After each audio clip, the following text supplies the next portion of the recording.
ሰላም የሸጋ ስፖርት ተከታታዮች እንደምን አላችሁ ዛሬ አዳዲስ የዝውውርና ስፖርታዊ መረጃዎች ወደናንተ እናደርሳለን አርሰናል ማንቸስተር ዩናይትድ ቼልሲ ሊቨርፑል ሪያል ማድሪድ እና ሌሎችንም ትልልቅ ክለቦች የተመለከቱ ናቸው በቅድሚያ ሰብስክራይብ በማድረግ ጉዳዮቹን እንድታደምጡ እንጋብዛችኋለን አርሰናል አዲሱን ማርቲን ኦዴጋርድ የማስፈረም ፍላጎት አላቸው ተብሏል ለዚህም ተጫዋች እስከ 40 ሚሊዮን ፓውንድ ለመክፈል ሊገደዱ ይችላሉ ተብሏል ባለፈው ማክሰኞ በቻምፒየንስ ሊግ 3-0 በሆነ ውጤት ሪያል ማድሪድን በሜዳቸው ኤሚሬትስ እንዳሸነፉ ይታወሳል በዚያ ጨዋታ ላይ ወጣቱ ኢተን ዋኒየሪ ቡካዮ ሳካ ከጉዳት በመመለሱ በተጠባባቂ ወንበር ላይ እንደተቀመጠ ይታወሳል ነገር ግን እንደ ኢተን ዋኒየሪ ሁሉ ሌላ ወጣት በሪያል ማድሪድ ቤንች ላይም ተቀምጦ ነበር የ20 አመቱ ቱርካዊ ያማካይ ስፍራ ተጫዋች አርዳ ጉሌር ይህንን ተጫዋች አርሰናል በራዳር ውስጥ አስገብቶታል እየተባለ ነው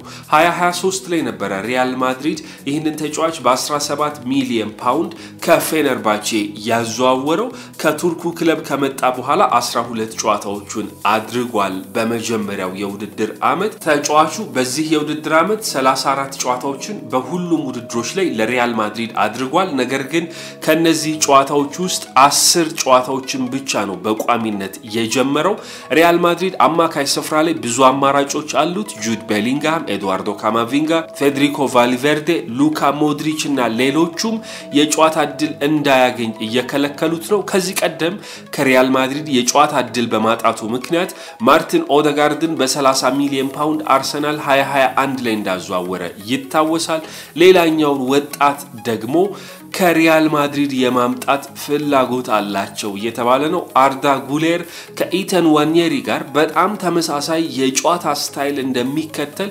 ቁጥሮች ይናገራሉ ሁለቱም ወጣቶች ያጫውት ስታይላቸው ቁጥራዊ መረጃዎቻቸው የጨዋታ ብዛቶቻቸውና ሌሎች ብዙ ፊቸሮቻቸው ይመሳሰላል ነገር ግን ማርቲን ኦዴጋርድን የመተካት እድል እንዳለው ጭምር ይነሳለታል እናም ደግሞ አርሰናል ይህንን ተጫዋች እያየው ነው ተብሏል የአርሰናል ደጋፊዎች ከአርዳ ጉሌር ጋር ስማችሁ በመነሳቱ ምን ተሰማችሁ ወደ መድፈኞቹ ቢመጣስ የመጫወት እድል አለው ወይ በኮሜንት ላይ ጻፉ በነገራችን ላይ 95% የሚሆኑ የቻናላችን ተከታታዮች ሰብስክራይብ ያላደረጉ ናቸው ስለዚህ ባካችሁ ሰብስክራይብ በማድረግ ቻናላችንን እንድታግዙን በአክብሮት እንጠይቃለን ማንቸስተር ዩናይትድ አንድሬ ኦናናን የሚፈትን ግብ ጠባቂ ለማምጣት እንዳሰቡ ቶክ ስፖርት አስነብቧል ይህ ካሜሮናዊ ግብ ጠባቂ በማንቸስተር ዩናይትድ ቤት ውስጥ ተደጋጋሚ ስህተቶቹ ዋጋ ያስከፈሉት ነው የሚገኘው በጣሊያኑ ክለብ በፓርማ የሚገኘው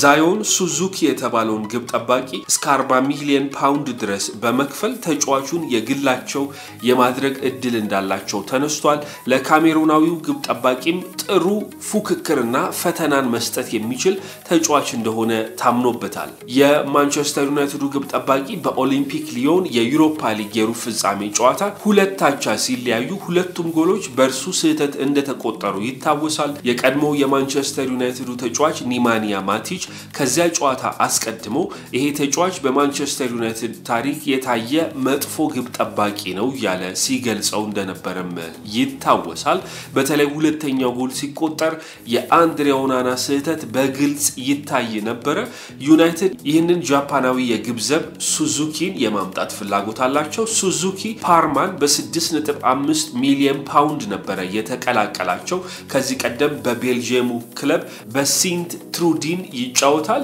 ለጃፓኑ ኡራዋ ሬድስ ዳይመንድ ተጫውቶም ያለፈ ነው የ22 አመቱ ተጫዋች በሴሪያ ያደረጋቸው 30 ጨዋታዎች ላይ በአምስቱ ጎል ሳይቆጠርበት ወጥቷል ማንቸስተር ዩናይትድ አንድሬ ኦናናን 2023 ላይ ነበር በ5 አመት ኮንትራት ከኢንተር ሚላን ያዘዋወረው ኮንትራቱ እስከ 2028 ይቆያል ተጨማሪ 12 ወራት የማራዘም አማራጭ አላቸው ኦናና በዚህ የውድድር አመት በ43 ጨዋታ 10 ክሊን ሺቶችን ማስመዝገቡ ይታወሳል ሱዙኪ በቀጣይ የውድድር አመት ወደ ዩናይትድ ከመጣ ለኦናና ጥሩ የፉክክር ፈተናን እንደሚሰጠው ታምኖበታል የዩቲዩብ ተከታታዮች ሰብስክራይብ በማድረግ ቤተሰብ መሆን እንዳትዘነጉ ላይክ እና ሼር በማድረግ ለሌሎች እንዲዳረስም አድርጉ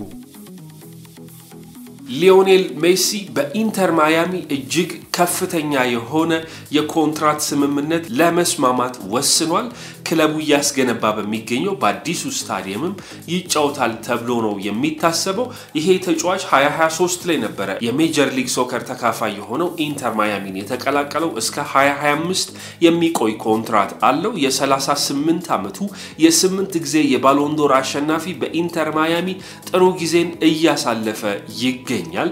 ባለፈው የውድድር ዓመት የሜጀር ሊግ ሶከር ከፍተኛ ጎል አስቆጣሪን በጋራ 20 ጎሎችን በማስቆጠር ማሸነፉ ይታወሳል። ክለቡ ፎርት ላውደርዴል ከተባለው ስታዲየሙ ወደ ማያሚ ፍሪደም ስታዲየም በ2026 ለመዘዋወር አስቧል። በዚህ አዲስ ስታዲየም ውስጥ ደግሞ ሊዮኔል ሜሲ እንዲጫወት ባለቤቶቹ ፍላጎት አላቸው። የ2026 ዓለም ዋንጫም በአሜሪካ በካናዳና በሜክሲኮ አዘጋጅነት ሲደረግ ሊዮኔል ሜሲ የነሱ ተጫዋች ሆኖ እንዲቆይ ነው ፍላጎት ያላቸው። ከ60 እስከ 90 ባሉት ቀናቶች ውስጥ የሊዮኔል ሜሲ አዲሱ ኮንትራት ተጠናቆ ይፋ ይሆናል ተብሎ እየተጠበቀ ነው የሚገኘው። ዚ አትሌቲክ እንዳስነበበው ከሆነ ሊዮኔል ሜሲም ቢሆን ኢንተር ማያሚን የመልቀቅ ፍላጎት የለውም። በቅርቡ አዲሱን ኮንትራት ፈርሞ በኢንተር ማያሚ መቆየቱን ያረጋግጣል ተብሎ ይታሰባል። የዩቲዩብ ተከታታዮች ሰብስክራይብ በማድረግ ቤተሰብ መሆን እንዳትዘነጉ። ላይክ እና ሼር በማድረግ ለሌሎች እንዲዳረስም አድርጉ። ቼልሲ ከሪያል ቤቲስ የ19 ዓመቱን የመስመር አጥቂ የማዛወር ፍላጎት አላቸው ተብሏል። ይህንን ተጫዋች እስከ 42 ሚሊዮን ፓውንድ እየተተመነ ይገኛል። የ19 ዓመቱ የሪያል ቤቲስ የመስመር አጥቂ ሄሱስ ሮድሪጌዝ በማኑኤል ፔሌግሪኒ ቡድን ውስጥ ከጥቅምት ወር ጀምሮ ተዋውቆ እየተጫወተ ነው የሚገኘው። የዚህ ተጫዋች በጥሩ ብቃት መጫወት ሪያል ቤቲስ ሌላኛውን የመስመር አጥቂያቸውን አሳኔ ዲያውን በ10 ሚሊዮን ፓውንድ ለኮሞ እንዲሸጡ እንደረዳቸው ይታወቃል። ሮድሪጌዝ በጣም ጥሩ የሆነ ግልጋሎትን ለሪያል ቤቲስ እየሰጠ ነው የሚገኘው። የማንቸስተር ዩናይትዱ የመስመር አጥቂ አንቶኒ ደግሞ ወደ ሪያል ቤቲስ መምጣት ይሄ ተጫዋች መስመር ቀይሮ ጭምር እንዲጫወት አግዞታል። በጣም ፈጣን፣ በክህሎት የተሞላ ጠንካራ እንደሆነ ማኑኤል ፔሌግሪኒ ይመሰክሩለታል። ይሄ ተጫዋች በስፔን ከ19 ዓመት በታች ቡድን ውስጥ አባል ሆኖ ተጫውቷል። ባለፈው ዓመትም የአውሮፓ ዋንጫን ከ19 ዓመት በታች ስብስብ የስፔን ብሔራዊ ቡድን ሲያነሳ አባል ነበረ። የመልቀቂያ ወይንም ሪሊዝ ክላውሱ 42 ሚሊዮን ፓውንድ እንደሆነ እየተሰማ ነው የሚገኘው። ቼልሲ ይህንን ተጫዋች ራዳር ውስጥ ለማስገባት እየተንቀሳቀሰ ነው ተብሏል። የውል ማፍረሻ ሂሳቡን ከፍሎ የግሉ የማድረግ እድልም እንዳለው እየተነሳ ነው የሚገኘው። ቼልሲ ከማንቸስተር ዩናይትድ በውሰት ያመጡትን የጄደን ሳንቾን ጉዳይ እስካሁን አላጠናቀቁትም። በክረምቱ ያቆዩታል ወይስ ይለቁታል የሚለው እስካሁን ድረስ የተረጋገጠ ነገር የለም። ነገር ግን ከሪያል ቤቲስ ሄሱስ ሮድሪጌዝ ላይ አይናቸውን ጥለዋል ሲል ዴይሊ ሜል አስነብቧል። የዩቲዩብ ተከታታዮች ሰብስክራይብ በማድረግ ቤተሰብ መሆን እንዳትዘነጉ። ላይክ እና ሼር በማድረግ ለሌሎች እንዲዳረስም አድርጉ። ሊቨርፑል የመስመር አጥቂውን ፌዴሪኮ ኪየዛን ከ25 እስከ 30 ሚሊዮን ዩሮ በሚጠጋ ዋጋ የመሸጥ ፍላጎት እንዳላቸው ተነስቷል። ይሄ ጣሊያናዊ የመስመር አጥቂ ባለፈው ክረምት ነበር ሊቨርፑልን የተቀላቀለው። የ27 ዓመቱ ጣሊያናዊ ከዩቬንቱስ ወደ ሊቨርፑል ከመጣ በኋላ በቂ የጨዋታ ጊዜዎችን አላገኘም። አንደኛው ምክንያት ደግሞ ጉዳት ነው። ሌላኛው ደግሞ በቦታው ላይ ያለው ከፍተኛ ፉክክር በጨዋታ እንዳንመለከተው አድርጓል። አሁን ይሄንን ተጫዋች የሚፈልግ ክለብ ከመጣ ከ25 እስከ 30 ሚሊዮን ዩሮ ድረስ የመክፈል ግዴታ ሊኖርባቸው እንደሚችል ሊቨርፑሎች እያነሱ ነው የሚገኙት። መሐመድ ሳላህ፣ ሉዊስ ዲያዝ፣ ኮዲ ሃክፖና ዲዮጎ ጆታ የዚህን ተጫዋች ቦታ አስቀድመው ይዘውታል። ፉክክር በስቶበታል። እናም ፌዴሪኮ ኪየዛ የመውጣት እድል አለው ተብሏል በክረምቱ።